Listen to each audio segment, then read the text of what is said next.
শেখ হাসিনার ভাগ্নি ব্রিটেনের সিটি মিনিস্টার টিউলিপ সিদ্দিকের বিরুদ্ধে ওঠা দুর্নীতির বিষয়ে তদন্ত করবে একটি স্বাধীন তদন্তকারী কর্তৃপক্ষ।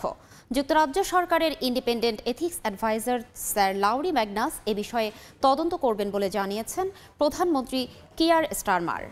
বাংলাদেশের রূপপুর পারমাণবিক বিদ্যুৎ প্রকল্পে দুর্নীতির অভিযোগে শেখ হাসিনার সঙ্গে টিউলিপের নাম আসার পর থেকেই যুক্তরাজ্যে তোলপাড় চলছে। এর মধ্যে আওয়ামী লীগের সঙ্গে সংশ্লিষ্টতা আছে এমন দুই ব্যক্তির কাছ থেকে টিউলিপ ও তার বোনের দুটি ফ্ল্যাট উপহার পাওয়ার খবরে বিতর্ক নতুন মাত্রা পেয়েছে।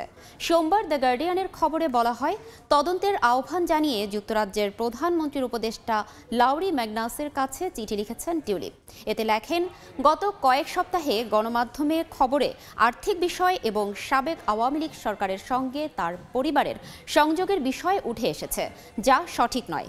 এদিকে তদন্তের স্বার্থে নির্ধারিত চীন সফর বাতিল করেছেন টিউলিপ।